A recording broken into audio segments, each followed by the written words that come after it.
Welcome back to the 1994 Formula 1 World Championship and welcome to the Crown Jewel event. Welcome to Monte-Carlo for the Monaco Grand Prix. One of the most recognizable circuits on the calendar, this 3.3 km circuit has played close to 40 Grand Prix before, with the winningest driver of them all being Graham Hill, who's won 5 of these races in the past. His son Graham Hill won here last time out in a Lotus. Let's see if he can do the same thing again. Now, if you saw the last race out in Spain, you would have seen the humongous crash that JJ Leto would have suffered in the race. I can confirm to you now that he's in a stable enough condition and he's had no threat of dying, but it's unlikely that he'll be able to race for a long time. So Eric Comas, the Ligier reserve driver, will come in and replace him for the remaining races. And we all wish JJ Leto a speedy recovery and hope he can get back on the track soon. In lighter news, Ayrton Senna has retaken the championship lead by 10 points after Hill's DNF in the previous race out in Spain. Senna's looking forward to hopefully extending the championship lead here at a track that he feels extremely comfortable with. And with Johnny Herbert also showing improvement in his form, McLaren may actually be able to challenge Williams this time out. Finally, Philippe Alliot has announced that this race here at Monaco will be his last race in Formula 1. His deciding factors for this were his poor performances where he's had 2 DNQs this season, as well as his old age and fitness catching up to him. It's highly likely that reserve driver Frank Lagos will fill in for the vacancy at Lewis, but it's still up in the air as to who will actually get the seat. Only one team bringing an upgrade here into Monaco, and that's Benetton, who have upgraded rear wing downforce and is a fairly medium-sized aero improvement as well, so they should see some good improvements there on downforce. Monaco is known for its tight and twisty layout, so maybe they'll be able to get something out of this upgrade this time out. And with all the news now out of the way, let's take a round for a hot lap around this legendary street circuit. The lap starts around about on the pit exit line, so I like to keep myself a little bit wide on there just to avoid any oncoming cars. Coming into Sandefort now, keep as wide as you can. Make sure not to clip the walls here, as that's very easy to do. And power early as you can off the apex. Up through Beauregard, keep a straight line as fast as you can up through here. Into Massenet, same thing as before, wide entry, apex, and then keep in for the turn 4 sweep into Casino. You usually avoid the bumps here, and now into Mirabeau, into the Lowe's hairpin. Keep pretty much stay as wide as you can into the Lowe's hairpin. Yank this aerial to the fullest locking you go, and then keep pretty much to the inside there to open up the 148 to turn 8. And now we go into probably the big sell point of the track, the fact that we go underneath a tunnel. So you just call it the tunnel here, but this is turn 9. And now we exit the tunnel, we come to turn 10, the Novel Chicane, which is actually 2 turns. This right here is turn 10, and this here is turn 11. And then you straight line it as soon as you get past turn 11. And now through to the back, and this is where the technical spot starts to kick in. It's a whole flowy course here, so you need to make sure you keep your speed straight. Don't wiggle around like that because you lose time and you lose your flow. And then keep wide here as you come into turn 17 and then Rasquez of turn 18. Keep it as far inside as you can and go wide on exit. And then through Anthony Noge, clip the inside, not the inside, well, the inside curb, straighten out the car and exit. Again, go wide on this pit straight to avoid any oncoming cars. And that will be a lap of the Monte-Carlo street circuits. And I've heard qualifying was very hectic, so let's take a look.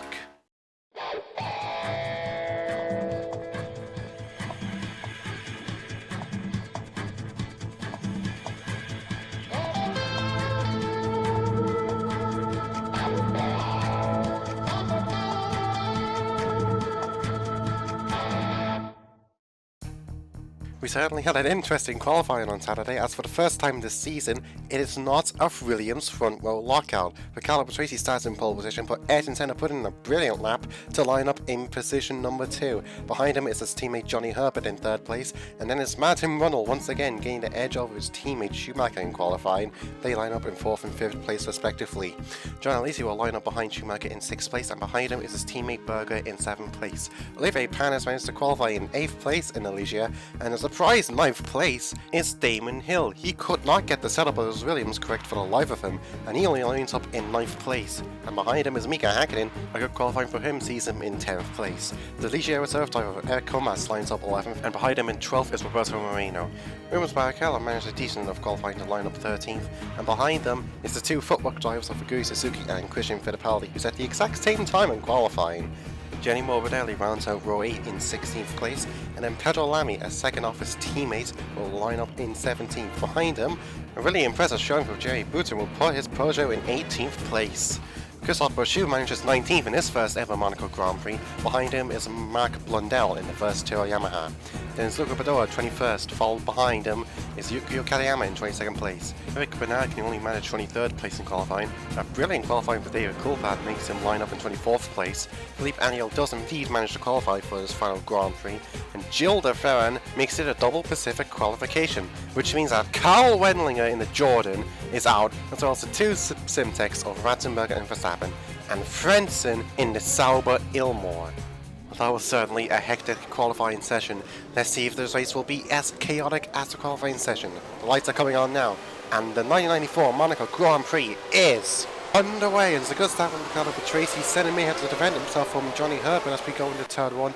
As we now look at the rear camera of Ricardo Patrese, and Senna can just about hold on to position number 2. And I think Herbert now is coming under threat from...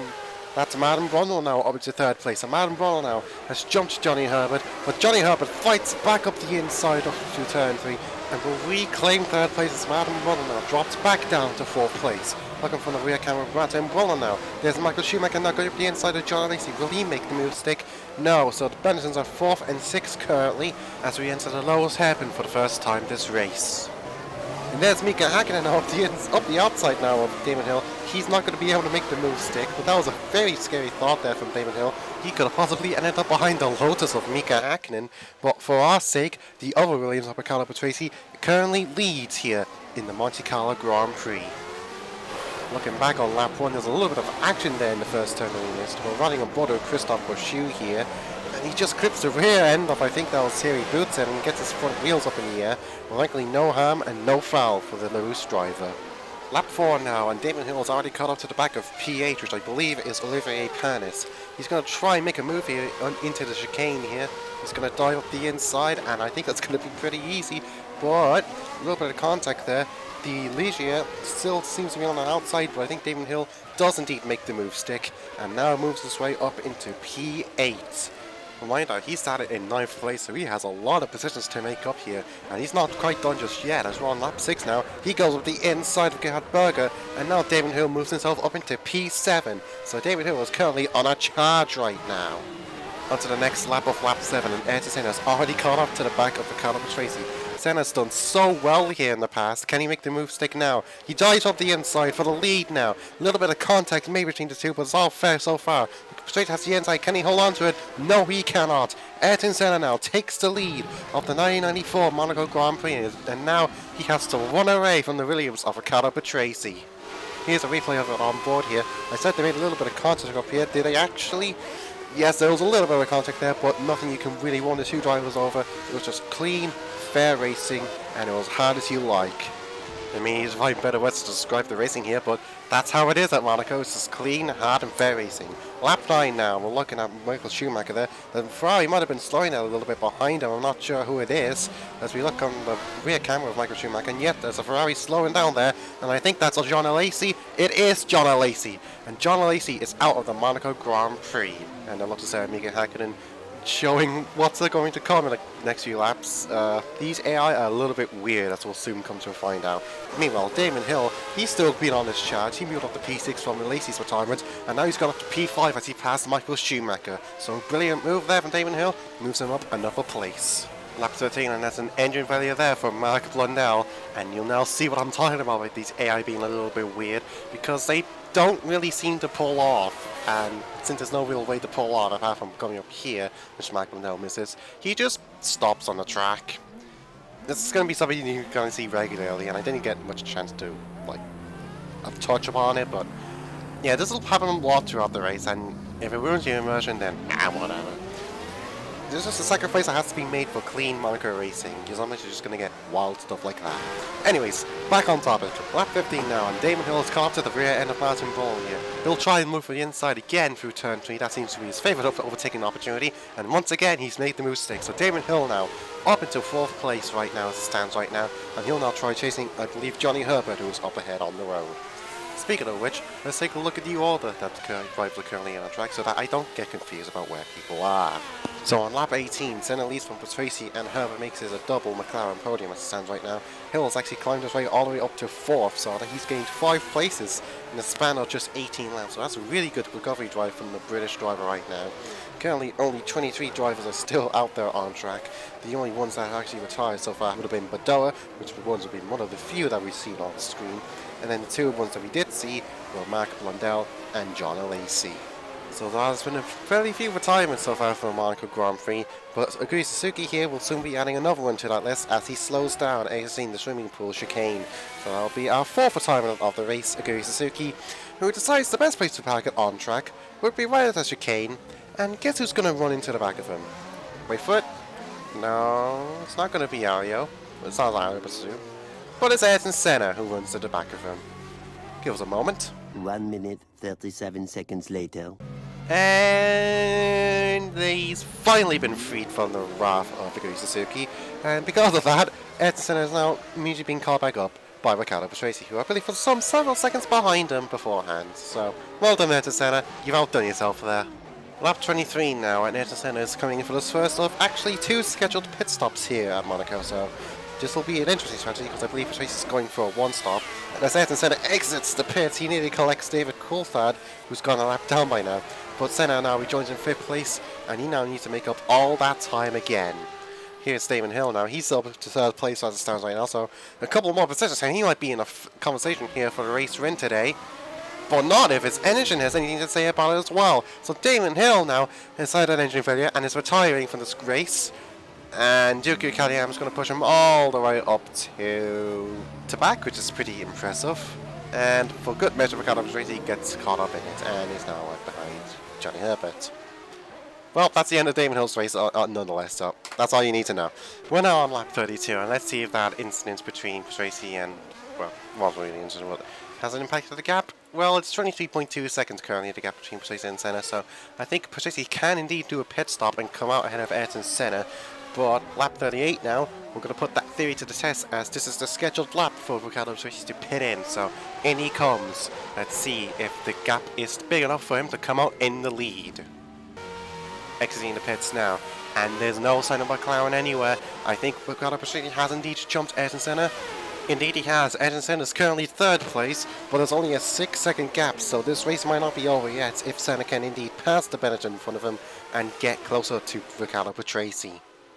Lap 40 now, let's take a look at the race rundown on lap 40. Riccardo Patrese still holds on to the race lead. Schumacher's yet to pit for his first stop, and he's kind of holding up Ayrton Senna behind him, but after that it should be a Senna 2nd and Herbert 3rd as things stand right now.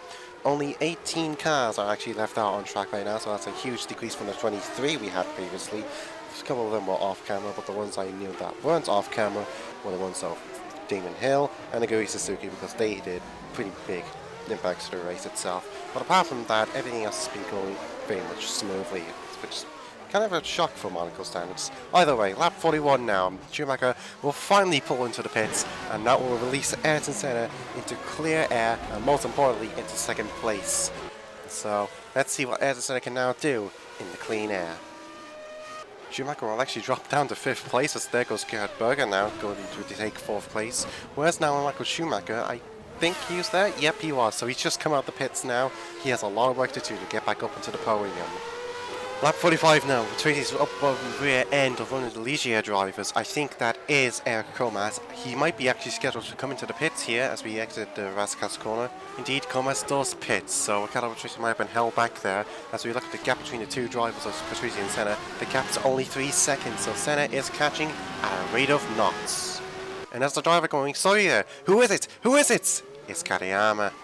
Literally the last place car on track. But look behind them. Patrese and Senna were both held up by the stopped Kariuki or Katayama, and now the gap that was previously 3 seconds just 3 laps earlier has come down to literally nothing. This race is well and truly on.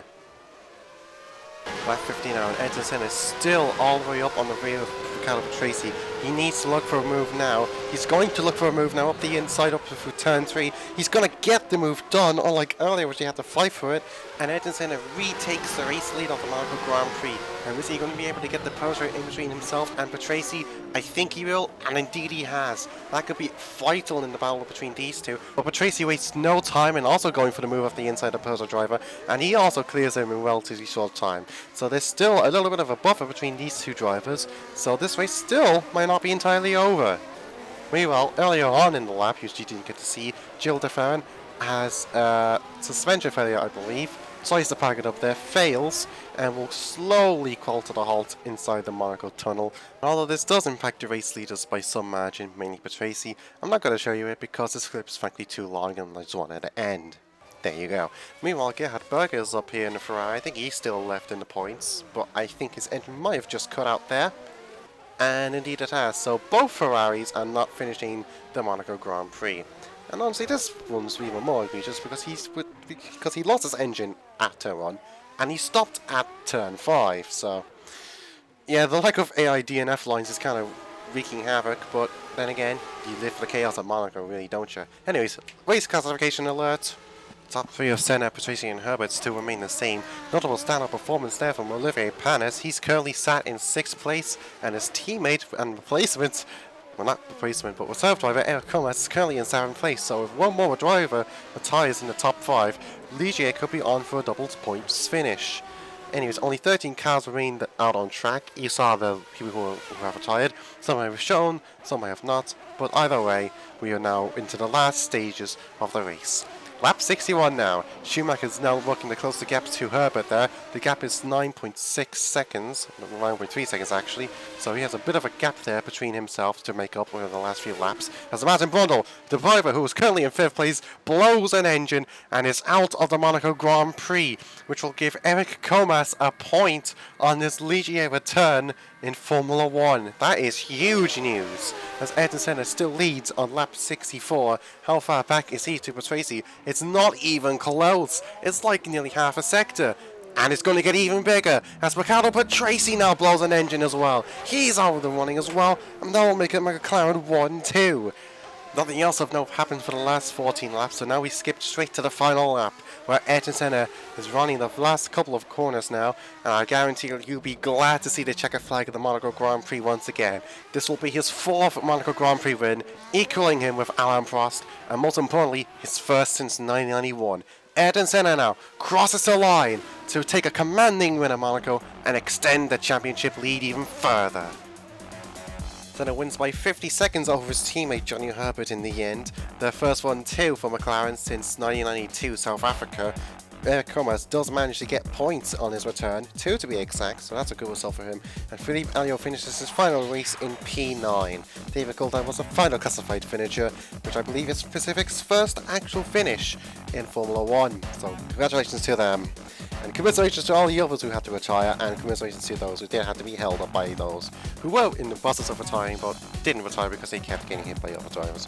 That's kind of an R-Factor thing. I know they don't do that in a Formula 1 challenge because, shout out to Jay and Hans and Racing, I've seen some of his Monaco Grand Prix, and when drivers retire they usually pull off to the side, but either way, enough talking about the out of context stuff. Let's look at the driver standings, where Ayrton Senna has pulled out a 20-point advantage to his nearest rival in Damon Hill and Riccardo Patrese, who are now tied on points for 2nd place, and Johnny Herbert's coming up for now. He's only 7 points behind those two. Other notable results in the bottom half include the inclusion now of Eric Comas, who has now scored 2 points, and I don't think much else has changed for them, but I might not be too sure. In the team standings, McLaren take over the lead of the constructors table by over 7 points to Williams after he had a double retirement and McLaren was funded with a 1-2 finish, showing how things rapidly change in Formula 1. Ligier also jumped up to 4th and also the 4th team to enter double-digit points, ironically ahead of Ferrari. But that will be it for the 1994 Monaco Grand Prix. Next up is round 7 at Montreal for the Canadian Grand Prix, so I hope you can tune in to then, but until then, I've been your host. Insert your name here, and goodbye.